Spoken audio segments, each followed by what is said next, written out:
Some of you might not even trust me. And if I'm wrong, de tama feelings nyo. But what if I'm right? How many of us didn't listen to the science in 1970s? And what happened for 20 years? So what if I'm wrong now? You don't have to like me. My stay as Senate President is limited. But every day that I'm here, laban po tayo. So, hindi natin kalaban ang Malacanang. Pero kalaban natin kasinungalingan, kalaban natin yung nagpupunit ng pahina ng konstitusyon. So, mga kababayan, the facts are distorted. So today, allow me to try to unify our thoughts as a nation using 3 tools. One is identity. Sino ba tayo? Sino ba tayo bilang mga Pilipino? First and foremost, for example, sa akin, I'm a Christian Filipino. Brother Robin is a Muslim Filipino. So we'll go so forth and so on, but we'll talk about identity. Number 2, we can debate on many things, but we shouldn't debate on principles. So let's talk about principles and the values attached on those principles. And third, let's talk about context. Diba? Napaka-importante po ng konteksto para naiintindihan natin ang ating nakaraan, kung saan tayo ngayon, at kung saan tayo papunta. Napaka-importante na yung nakaraan na makita natin kasi napakadaling sabing never again, and then nangyari again and again. Let's start po with common vision. Ano ba gusto natin sa Pilipinas? Yung iba po, pinasimple, a safe and comfortable life. But ito po, medyo mas mahaba. Pero ito po, preamble ng ating konstitusyon. Even sa law school po, gustong-gusto ko po itong preamble kasi ang sinasabi ng mga professors namin noon na bagamat hindi ito yung source of the legal principles in the sense that kung one section of the Constitution conflicts with the other or application or law, but it is something that embodies the spirit of the aspirations of the Filipino people. So kumbaga yung why nandito sa preamble. Ano po sabi ng preamble? We, the sovereign Filipino people, imploring the aid of Almighty God, in order to build a just and humane society and establish a government that shall embody our ideals and aspirations, promote the common good, conserve and develop our patrimony, and secure to ourselves and our posterity the blessing of independence and democracy under the rule of law and a regime of truth, justice, freedom, love, equality, and peace. Do ordain and promulgate this Constitution. So, i-break down po natin to para tanungin natin sa ating sarili, lalo po yung mga kabataan ngayon, na maari yung history ng Constitution na to ay mas buhay sa amin mga martial law babies in the sense that yung context. Pero I do know that the ideals, masasabi kong mas buhay sa inyo kasi kayo mga aktivista ngayon. So, let me first connect it with Jeremiah 29:11. Sabi sa Jeremiah 29:11, during the time na hirap po ang mga Hudyo sa kanilang pinagdadaanan, sa sunod-sunod na pag-uusig, struggles, sa pag-iisip na may Diyos pa ba tayo, inabando na ba tayo, may pag-asa pa ba tayo. Many of the things they felt, many of our people are feeling, no? But, and I like Jeremiah because he's a prophet na kinikilala ng Hudyo, ng Kristiyano at ng Muslim. Sabi ni Propetang Jeremiah, "For I know the plans I have for you, declares the Lord. Plans to prosper you and not to harm you. Plans to give you hope and a future." So yung aking kaibigan parating sinasabi yung hope and a future, magkasama po yon. So, tingnan natin, we the sovereign people, sovereign Filipino people. Ano po ibig sabihin ng we the sovereign Filipino people? Ibig po sabihin, ang problema ng Pilipino, kailangan harapin ng mga Pilipino. Ang gobyerno ng Pilipino, kailangan ang nasusunod mga Pilipino. Hindi pwede dito na yung ibang bansa, no matter how powerful, so dun sa nagsasabing pro-US sila, pwedeng maka-impluwensya pero hindi pwedeng ang Estados Unidos ang nagdedesisyon para sa atin. Sabi naman nung iba, may mga pro-China. Hindi pwedeng ang China ang nagde-decide para sa mga Pilipino. Having said that, when you are a sovereign people, you decide, not because you're anti whatever other nation. Ako po, hindi ako anti any other nation. I am pro-Philippines. So I will decide based on 3 books. Yung rules ng Senate, yung Philippine Constitution, at ang Biblia. Yan po yung 3 libro na susundin ko. At walang conflict yan sa sovereignty. Ano po yung pangalawang nakalagay? Imploring the aid of Almighty God. Tayo po ay makadiyos na bansa. So regardless of faith, no? Bawal po na magkaroon ng official religion ang Pilipinas. Pero hindi po bawal ng ating mga religious leaders ay magbigay ng kanilang mga opinion, guidance, principles, values, no? Ang hinihingi ko lang po that it should all have a common denominator, which is the love for God and love for country, and not hate. Ang sabi po dito, in order to build a just and humane society, so we're here po to build. Dapat po nation building ang ating ginagawa. Ang nakalagay po dito, establish a government that shall embody our ideals and aspirations. Ang ibig po sabihin nun, meron po tayong values, meron po tayong ideals. For example, nasa ilalim po, the regime of truth. Isa pong ideal yon. So, wala po dapat sa buto natin ang cover-up, ang pagtakpan ang totoo, ang kasinungalingan. So, kung may corruption, dapat ma-expose. Kung may pandaraya sa eleksyon, dapat ma-expose. Kung may mga pinatay, dapat managot yung mga pumatay. So, I just want to emphasize one more thing, no? The blessings of independence and democracy. Ano po kayo kabaliktaran ng blessing? Curse po. So, meron pong curse ang dependence. So, even po, as we are today, hindi katulad ng panahon ng Kastila, panahon ng Hapon, panahon ng Amerikano, nasasabihin hindi tayo independent. But, pwedeng ang mga leaders natin ay maging hindi dependent. Pwedeng ang ating Pangulo ay makinig sa isang bansa lang. Pwedeng ang Senado ay maging kasangkapan ng Malacanang imbis na maging independent. So pagka independent, may blessing. Pag ito po ay naging puppet at may puppet master, curse na po to.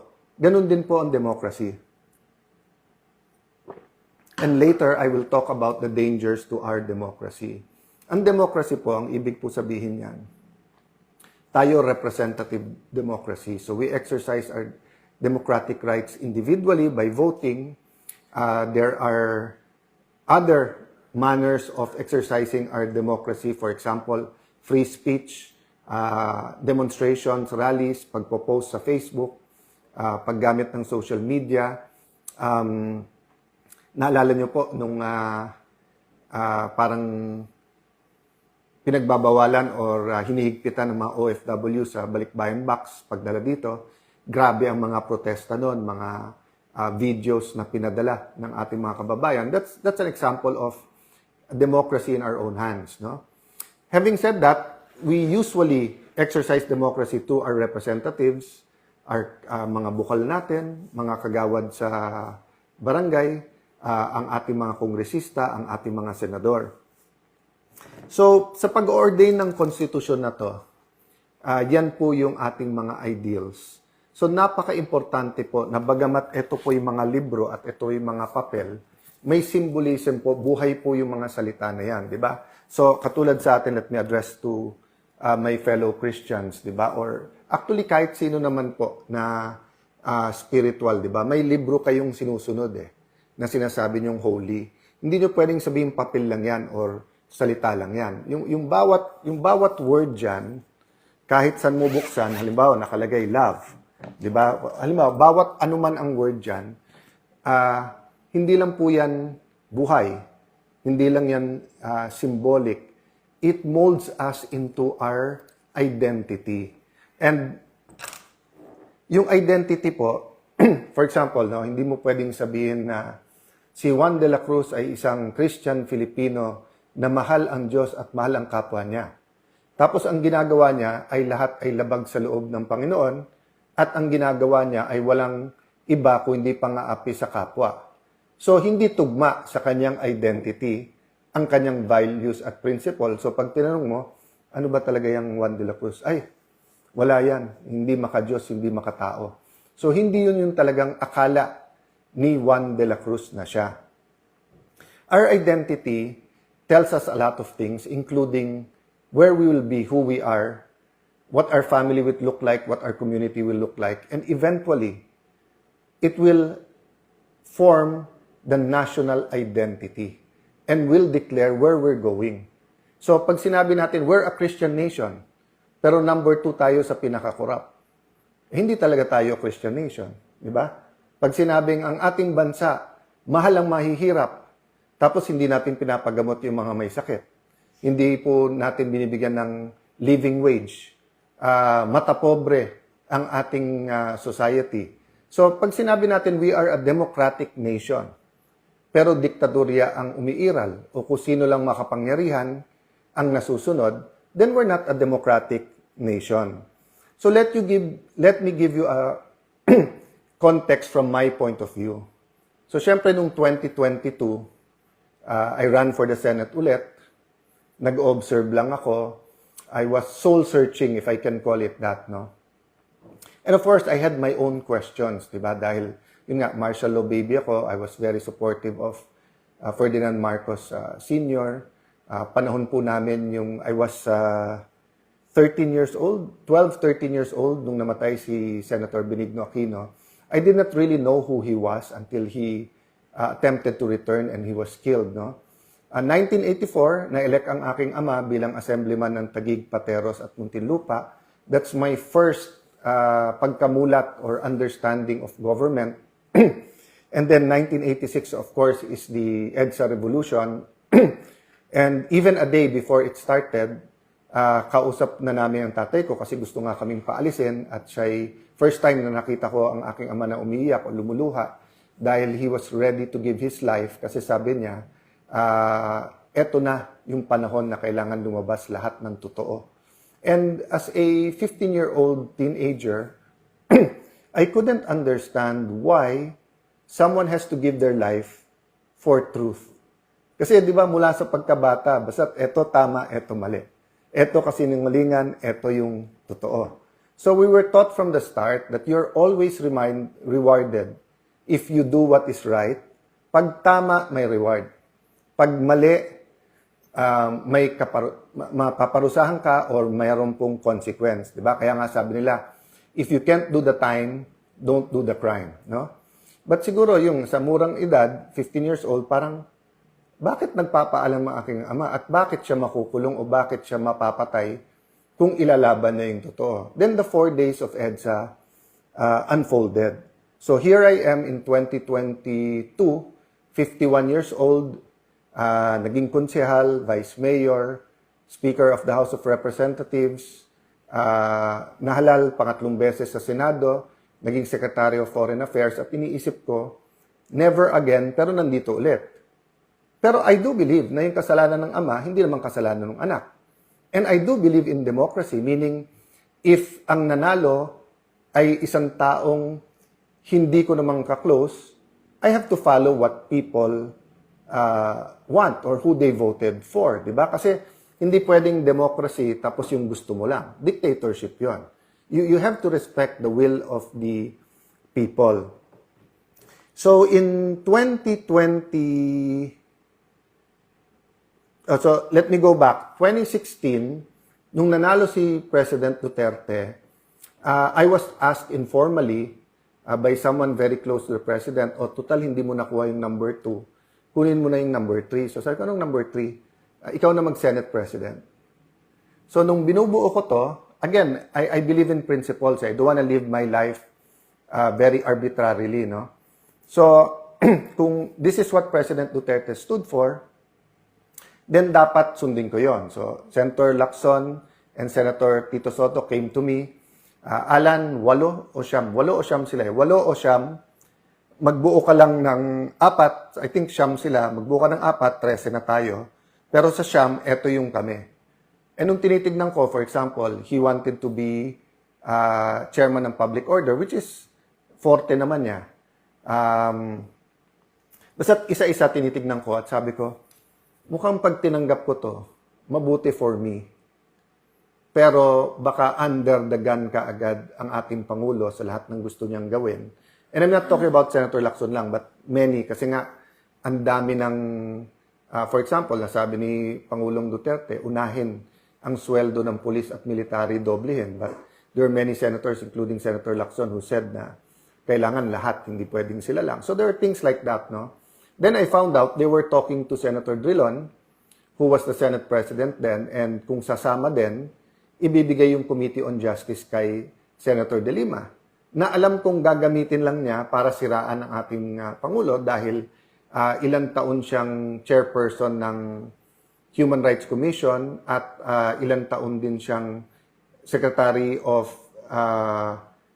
Justice, pero hindi naman niya kinasuhan ang dating Pangulo. So sabi ko, i-offer nyo sa akin yan, pero isusubo nyo ito. Hindi ko po tinanggap. It was painful po because nga ako po ang kasama ng Pangulo, pinaglalaban ko at pinorma ko yung Senate majority ko to be supportive. But Senator Coco and Senator Tito said independent Senate, kailangan walang impluwensya ang Malacanang, etc., etc. So the rest is history, but that's my first point, no? Tinanggihan ko yon on the matter of principle, hindi ko nakuha. Fast forward 2025, nung nanalo na po sila Senator Lacson, Senator Tito, Senator Bam, Senator Kiko, etc., kinontak ako ng isang malapit sa Pangulo, etc., at sinabi kung hindi matatanggal si Cheese, ako na lang. No, walang basbas ng Malacanang to, pero ang kausap sila Senator Tito, etc. And it happened a second time nung uusapan namin yung tungkol sa Commission on Appointments. Sinabi sa akin ni Senator Loren yun, na alam mo naman kung anong offer. Sabi ko, guys, para ka kung kapatid na si Cheese, marami na rin kaming beses na magkalaban, but we promise each other to pray together, consult each other, move forward each other. So, naintindihan ko karamdaman nyo, pero hindi ko pwedeng kunin sa kanya.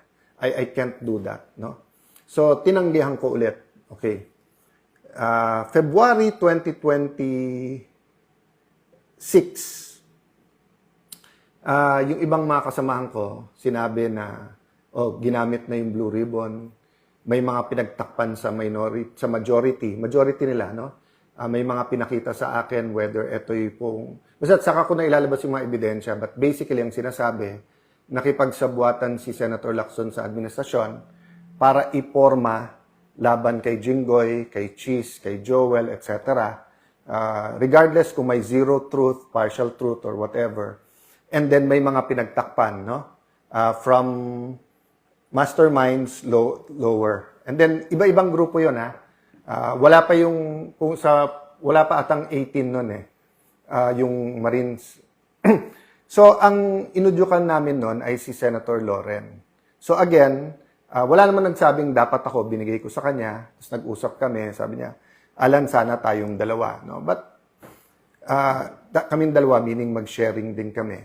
So when we were going to execute, dahil may 14 na kami, biglang may mga tumawag at doon po nag-umpisa. Doon ko nalaman na negotiable pala yung mga kaso nila.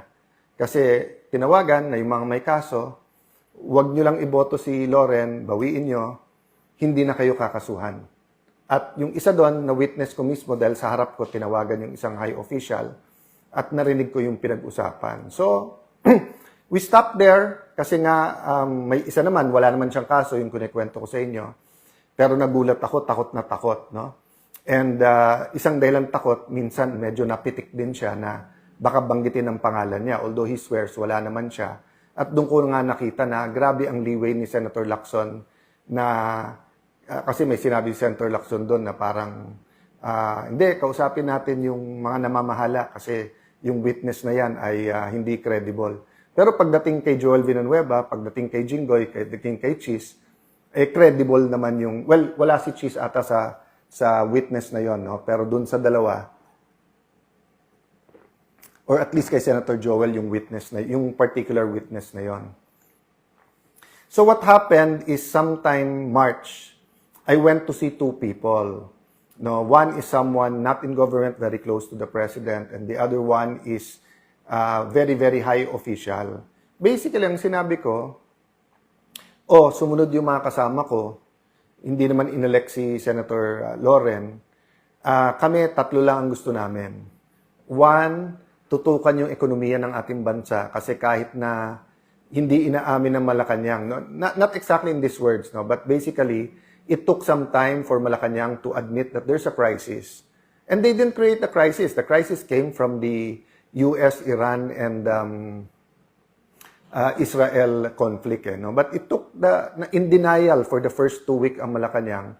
Samantalang every other government in ASEAN, around the world, in Asia, were already, pinoporma na nila yung mga contingency plans. Diba? That's why nga, nag-file ako, pero sinabi nila Senator Tito, SP, wag lagyan ng ilang days yung contingency plan ng Malacanang, and then afterwards yung Protect Committee, ako at mga staff ko nag-draft noon, para nga may pressure sa Malacanang na to deal with the economic. Okay, pangalawa, sinasabi na importante yung impeachment, and sabi na, hindi namin papangako boto namin, kasi nga, we have to do it sa ebidensya. So, panay ang tanong sa amin, so you will allow na lumabas yung ebidensya? Sabi, of course, that's part of our job. Hindi namin job ay i-convict o kaya i-acquit na mag-a-act kami as prosecutors or as defense lawyers. Ang trabaho namin mag-judge, no? And then, syempre, may magtatanong sa Blue Ribbon. Sabi namin, wala kaming specific target except yung katotohanan. Meaning, there has to be a way that the Blue Ribbon will not be used as a tool laban lang sa kalaban ng mga administrasyon, then mapagtakpan yung totoo. Of course, at that time, hindi ko pa alam yung main allegations regarding certain Malacanang personalities and going all the way to the top. Of course, marami ng yung Cabral files, yung by March ba, I think nandun na yung Marines. And then also yung Bersamin files. Basta't marami yan, no? So, basically, ang message ko was, malabo namang makabuo kami, pero it's always possible. So, ang pinapaabot lang namin sa Malacanang ay hindi na po feasible yung Tito Soto, Risa Hontiveros, Kiko Pangilinan, Lacson Group of 4, Gang of 4, na pagpapatakbo ng Senado because it wasn't productive anymore. Panay 2028 lang ang issue, tapos maraming pinagtatakpan, tapos hindi nakatutok sa pangangailangan ng tao. They didn't listen to me. So on May 11, we got the majority. Okay? Hindi namin alam na si Senator Soto mismo, si SP, nagpapasok ng mga NBI at mahigit na 20 ahente nakakalat na sa buong Senate. That's never happened before. They've always coordinated, stayed in one place, and then talked kung paano. Parang kay Senator Jinggoy, napakaayos. Actually, it would have been better kung pinayagan nila ako i-escort sa labas. But nakita nyo, maayos. So yung May 11, in hindsight makikita nyo na po mga kababayan na May 11, set up nila yon. May 13, sila naglagay ng full battle gear na mga NBI at mapapatunayan namin, Senate premises po yon. So, ang point ko po, sila yung nanggulo, yung 11, kakampi ang Malacanang, kakampi po ang NBI, tapos pinapalabas, ako at kami ang magulo. Clear na yon, hindsight even yung walkout, nung sila nag-walkout, 12, wala daw quorum. Nung nagka-12 sila, meron na biglang quorum. Nung sinabi nila, gusto lang nila magtrabaho. Di ba? Nakita nyo naman po, hindi man lang nagbigay ng mga pangalan sila dun sa mga committee. So, paano nila sasabihin gusto nila magtrabaho?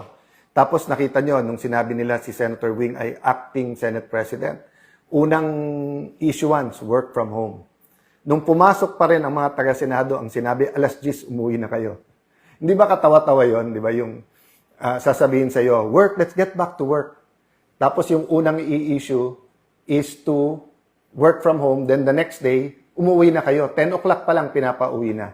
Kaya nga sabi ko, mag-ingat si Senator Win, kasi maganda naman future niya. Huwag ka magpagamit sa Malacanang at dun sa mga kasamahan mo, kahit binibigyan ka ng high position. I'll give you the advice that someone I really respect gave me, which is, receive, don't grab. I didn't grab the Senate presidency in 2016. I didn't grab it in 2025. I didn't grab it in February 2022. But to God's grace, napunta sa akin. By the way, no, kung nakuha ko yon earlier, kasi di ba nagsama-sama Senator Coco, Senator Tito, Senator Frank Drilon, Senator Mig Subiri. Alam nyo kasi siya sabi nila masarap maging Senate President. Yun yung reading between the line, ha. Kasi usually tens of billions ang pwede mo ipasok sa budget. Usually yan, malaking mga discretionary funds ang pwede mo i-withdraw. Then of course, number 3 ka. So sa lahat ng mga ahensya ng gobyerno, basically you're a VIP there. Ang daming perks po ang pagiging Senate President, no? So when the 4 of them says na, Alan, bumitiw ka na lang, huwag kang kumapit sa posisyon, no? First and foremost, nagulat ako na these personalities, especially Senator Drilon and Senator Coco, who were staunch anti-Marcos personalities, suddenly Marcos na rin, no? I'll go to that later, but what's my point? Sila na-enjoy nila lahat yan. Ako, the day na tinanggap ko at sinabi ko sa mga kasamahan ko, I'm up to the challenge. Kasi nung sinabi sa akin ni Senator Loren, ikaw na, Alan, kumilos na tayo. Nagtanong muna ako, I went to Senator Cheese and said na, ako ba dapat talaga pa? But the day na tinanggap ko, I knew, I will not be an ordinary SP. This isn't the usual, di ba, na first among equals ka, na malaki pondo mo. I knew, laban to ng katotohanan. And I was told already na linggo-linggo, sisubukan kang alisin, laging araw-araw. And I knew na grabe ang gagawin nila, pero hindi ko na-imagine talaga na I knew they were gonna throw at me the kitchen sink. But I didn't know that pati yung kitchen itatapon nila. We knew na bubuhayin yung kaso laban sa iba sa amin, pero hindi namin alam na ganun talaga yung pressure na gagamitin, no? But the reason I bring that up, I wanted to emphasize, hindi kami nagkulang sa trying to build bridges. So finally, nung naka-first base kami, kausap namin ilan high officials and then hanggang umabot sa Malacanang, we communicated that you can trust us in me in particular and the group, kasi nakausap ko na yung grupo, gagawin namin maayos ang impeachment. Hindi namin papangako boto namin, but we will commit na we will listen to the evidence, we will view, we will hold it together with the legislative. Nag-commit din kami doon sa economic. Sabi namin, pagdating sa Blue Ribbon, aayusin natin yung mga hearings na hindi maapektuhan yung ating mga negosyante. But ako, sabi ko, kailangan lumabas yung totoo. Okay? So, hindi po kami nagkulang. So, yung 11 sa pagko-convince sa Malacanang na kalaban yan. So, the problem is they kept on inching towards doing illegal and immoral things until we got to the situation we are in here today. So yun po yung basic context of how we got here today. But more important than the state of the Senate is the state of the nation. So let me go to that. Sabi nila po, yung hindi marunong lumingon sa kanyang pinanggalingan ay hindi makakarating sa kanyang paruroonan. Sabi nila, history repeats itself. So, nung sinabing never again, nagulat tayo, bakit again? But I think all of us, not only those who voted for the Marcos Duterte team, but even those who didn't, were praying and hoping maging successful dahil ang success ng administrasyon na to ay success natin lahat. Ano naging problema? Slowly and clearly, a pattern of corruption was shown. And then, nung sinabi ng Pangulo, mahiya naman kayo, lumabas po dito yung pinakamalaking corruption scam sa Pilipinas involving trillions of pesos including stolen money of at least hundreds of billions of pesos. By the way, si Senator Joel was one of those who first warned about it. So, kung ang sasabihin nila, paano naging Pangulo yon dahil he warned about it. Well, winarn ng Pangulo, that was, I think, SONA ng 2025. But si Joel has been warning since 2023. To be fair, panahon pa ni Duterte, sinasabi niya na bantayan yung flood control sa Bulacan. So, what is the state of the nation? Remember when President Marcos Sr. was elected, he was very, very popular. No? I think he still is one of the greatest orators of the Philippines. And he knew our culture. Alam niya yung damdamin ng Pilipino eh. At alam niya nung mga panahon na yon, when communism was sweeping the world, when there was the Cold War, and then it was sweeping Southeast Asia. And you know, if you look at Southeast Asia, it looked like a region na sigurado ang gera. With a conflict with Malaysia over, hindi pa yung South China Sea noon, yung Sabah pa. And then, iba-iba ang religion at iba-iba ang form of government, no? Ng Thailand, Singapore and Malaysia had a problem. Thailand had a problem with its neighbors, diba? Kaya kung hindi nga nagkaroon ng ASEAN, maaring naging war-torn ang ASEAN countries. But my point is, nagamit yung fear of communism, and then because from number 2 in the world sa ekonomiya, we were number 2, number 1 ang Japan sa region natin sa Asia, number 2 ang Pilipinas, then suddenly number 2, number 3 tayo sa bottom, di ba? After by the time na mag-EDSA revolution na. But the point is, ginamit yung economic crisis, ginamit yung class war, diba? Yung oligarchs, yung control ng oligarchy sa Kongreso at sa ating ekonomiya, at yung komunista. So it was such a big fear that many accepted martial law, diba? And that's how we lost our democracy. So by the time na we regained it in 1986, an Aquino had to give his life, and then there was a need of the people to march on EDSA in the EDSA revolution. So fast forward, EDSA 1, EDSA 2, EDSA 3, iba-ibang stories, but we continued to fight corruption, and there were different kinds of abuses. But what's happening now? Basically, what's happening now is for the fear that magkaroon ulit ng Duterte administration, kampi na lang tayo lahat sa Malacanang. Diba? That's why sabi ko, meron tayong Marcos pa rin. These are the loyalists from the start. And of course, the Dutertes and Marcos ran together in 2022. But you've always had those who continued the legacy of President Cory Aquino and one of our country's heroes, Senator Benigno Aquino. Yung, whether you call them Dilaw, whether you call them yung halo-halo, yung Laban, PDP Laban, all these political parties, Dilaw, tapos naging pink because nga nagkaroon ng mga issues during the Duterte time, no? Pero nagulat nga ako na gumising tayo isang araw, dalawa yung kampo. Kampo ng Duterte at yung Marcos pa rin na nagsama na yung Marcos na rin.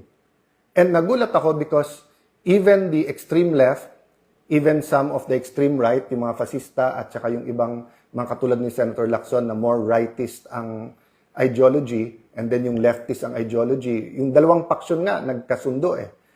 Mas mabuti yung mas extreme or yung affirmist kasi kahit papano nagkri-criticize din. But yung grupo nila Risa, Ontiveros, nila Ronald Llamas, talagang puring-puri na sa Marcos administration, no?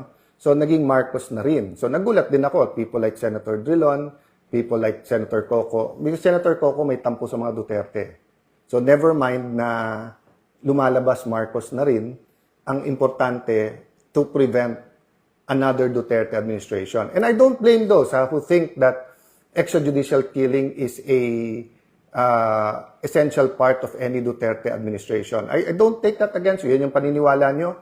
Iba paniniwala namin, iba tingin namin sa drug war, iba tingin nyo. But my point is this.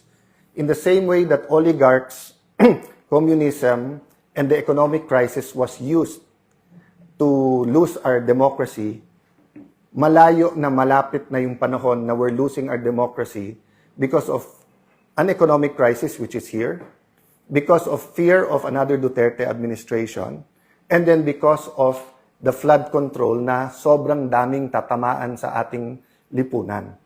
So, the moment of truth is coming, and I use it literally, the moment of truth. Ang issue ngayon, katotohanan. Democracy is also an issue, but the issue is truth. Do you want a Senate that will cover up the truth? So, pinipilit ni Senator Erwin Tulfo na mag-hearing sa Monday, even if we know that yung na bogus, peke, hindi totoo yung kanilang session, so hindi rin totoo na acting Senate President si Win Gatchalian, at hindi rin siya totoong chairman ng Blue Ribbon Committee. Sabi sa akin ng media nung Thursday, Sir, anong ebidensya mo na ang Malacanang ay involved? Well, aside from sino pa ba pwede magpadala ng NBI ng 2 araw kung hindi Malacanang? Yung saan ba nag-meeting yung 11? Hindi ba sa Malacanang din? But pangatlo, anong sabi nilang ebidensya? Ano sabi ni, di ba ang isda sa bibig talaga nahuhuli? Ano sabi ni former Senate President Tito Soto? Ang naniniwala na kami ang majority at si Senator Win ang acting Senate President ay Malacanang House of Representatives. Ikaw na nagsabi, Malacanang, kasama sa plano . Yun din ang sinabi ni Senator Win. Para walang gulo sa bangko, sa mga empleyado, tanong natin sa civil service. So, yun po ang sinasabi kong, guys, kung mahal nyo si Senator Win, huwag nyo sirain yung kanyang future. Saan ka nakakita ng Senate President, unang gagawin, imbitahin yung SILG, yung Secretary of Interior and Local Government, para ayusin yung peace and order sa Senate. May sarili tayong USAA, may contingent tayo ng Marines PNP, may PNP sa labas. Pag kulang yon, you can request the PNP. Hindi mo pinapapunta yung SILG mismo. Ngayon naman, ang magde-decide kung sinong Senate President, hindi rules natin, hindi konstitusyon natin, civil service. Sino ba nag-appoint ng Civil Service Commission? Malacanang din, di ba? So, napakahirap po. But I'll offer you a solution, Senator Win. Mag-meeting tayo, may naiisip akong solusyon. Mahirap umanap tayo ng solusyon kung sino ang tunay na Senate President kasi yung 3 libro na hawak ko ay nagsasabing yung legitimate Senate President, yung nahalal nung 13. No? By the way, guys, let me go to that muna na mabilis. Ito. Sabi po sa Philippine Constitution, hindi lang to sa rules, sa Philippine Constitution, nakalagay po dito, the Senate shall elect its President and the House of Representatives its Speaker by a majority vote of all its members. Of all its members. Iba po yon sa sinasabi dito, a majority of each House shall constitute a quorum to do business, but a smaller number may adjourn from day to day. So yung a majority of each House and a majority of all its members, magkaiba yon. At sinasabi din dito po na, meron po kasi dito yung about each House being able to pass its own rules, no?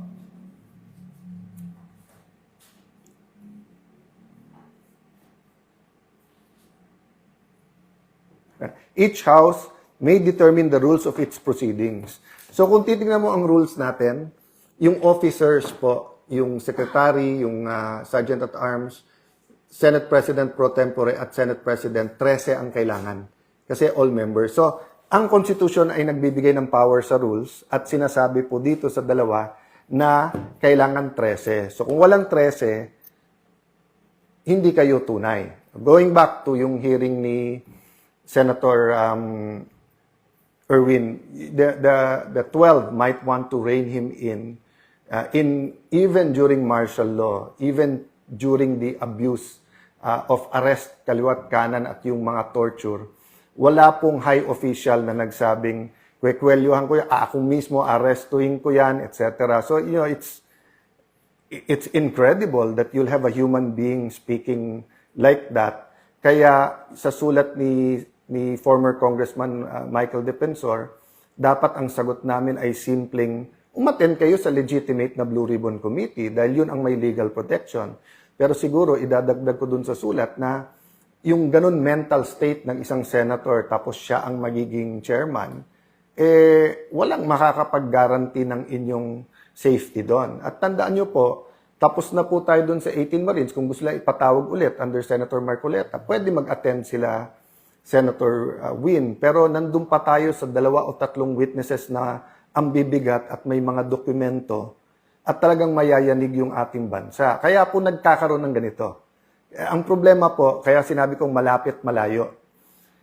Every time that the truth is about to come out, wini-weaken yung institutions. Winiken po ang House of Representatives, winiken po ang Senate. Sabi ni Senator Lacson, sirang-sira ng Senado. Ikaw naman sumira sa Senado through false testimony witness using the blue ribbon laban sa ating mga kasama. So, etong mga kaganapan ng May 11, 13, Malacanang ang may control dyan sa NBI, hindi sa amin. Tapos iwa-whitewash nyo pa para sabihin wala ang mga NBI sa loob ng Senado. So, tama yung sinabi ni Senator Gringo. Pag armado ka at dapat nandun ka, wala ka doon at nandun ka, bakit papagalitan mo yung reaksyon? So, he was talking about yung mga panahon ng kudeta. So, kung may mga sundalo sa labas ng Malacanang, natural na magwa-warning shot ang mga taga-Malacanang, paalisin ka. So, ginulpi na nila ang isang taga-Osaa, hinabol nila ang isang senador sa loob ng Senado. So, natural, nung pinaligiran nila ang Senado at they crossed over from GSIS into the Senate na naka-full battle gear, natural na magkakaroon ng warning shot. And then, ang sisisihin kami. Hindi yung nanggugulo. So, the point is, these hearings, you know, you had your chance to have hearings. Ilang buwan naman kayo na hindi nag-hearing. Di ba? So, siguro, ang haba na ng sinabi ko, my point is, mga kababayan, who are we as Filipinos? So, I had to think about my role. Komportable ako sa pagso-soul search ko, sa role ko po in transforming the nation, sa role ko po bilang isang Kristiyanong may pinaglalaban. Komportable po ako, quiet life with family, building our city. Pero nung tinawag ako, step up, be with the senators, be our leader, I had to say yes. Kasi yun yung role na binibigay sa akin. I knew I wouldn't enjoy the perks. I knew na baka kasuhan muna, kulong, intimidate, offer. But kailangan ko lakasan loob ko I have to put my whole faith in God. Today, day by day lang ako nabubuhay. Day by day, Lord, anong pinapagawa mo sa akin? So, dun sa mga nagpe-pray for us, pati mga nag-open letter, I don't get offended. Tama yung sinabi nyo. Ang prayer ko should be, Lord, saan mo ako gusto at anong dapat kong gawin? So, I'll stop there, but you also have to ask yourself that question. Whether you're a doctor, you're a lawyer, you're a soldier, wala kang trabaho, barangay tanod, anong role mo? Definitely to pray. Pero ano sa pagkikilos? Pagpo-post, pagproprotesta, pagpapanood kung ano nangyayari, let your voice be heard. Yung IBP, ngayon nagsasalita pa isa-isa yung mga abogado. I mean, ang daming issues sa quorum, etc. But in electing the officers, kahit basta't marunong magbasa, majority of all the members, di ba? Kaya nga sabi ng Malacanang, nire-review pa nila Constitution. Ang problema, they're bending the law and they're bending the Constitution, which is weakening institutions. At kaya nga tayo napunta sa diktatorya during that time. So in one sense, malapit na tayo because we keep trying to hide the truth. Okay, ulitin ko In one sense, malapit na po tayo kasi ilang institusyon na ang binaboy natin Nandun na tayo sa Senado And then, lahat ginagawa, hindi lumabas yung totoo. In the other sense, malayo pa. Kasi wala pa namang official declaration, etc., etc. Pero nagsusimula na Basta't ikaw ay kalaban, actually matagal na nagsimula yun, basta't ikaw kalaban ay kulong ka. Pero bailable yun Ngayon yung non-bailable na ginagawa. At ang masama, dati lumalaban yung institusyon. So nung pinadlock ang Senado, nagkaisa lahat ng senador at least more or less na wag nyo ipadlock yung Senado. Ngayon kasi, kapwa senador pa ang kumakampi sa Malacanang. Diba? That's why hindi ko na sinasagot isa-isa Kasi nga, team cover up between team ilabas yung totoo. Team independent versus yung team na ang Senado dapat kontrolado ng Malacanang. O sasabihin na, di, kasi kay Tito Soto or kay Win Gatchalian, maayos yung Senate. Maayos nga yung Senate kasi hindi nyo nilalabas yung totoo tapos nandun kayo sa ilalim ng Malacanang. So, I continue to offer Malacanang a partnership but check and balances tayo, no? So, weekend, Sunday time to think. So, wala namang problema, filean ako ng kaso. But for example, yung Tindig Pilipinas Kiko D, legacy ni President Cory Aquino is democracy. Legacy ni Senator Benigno Aquino is giving his life to fight for freedom and democracy. And then magpapagamit kayo sa Malacanang. Obstruction of justice. Sinabi na nung NBI, walang warrant na binigay sa amin.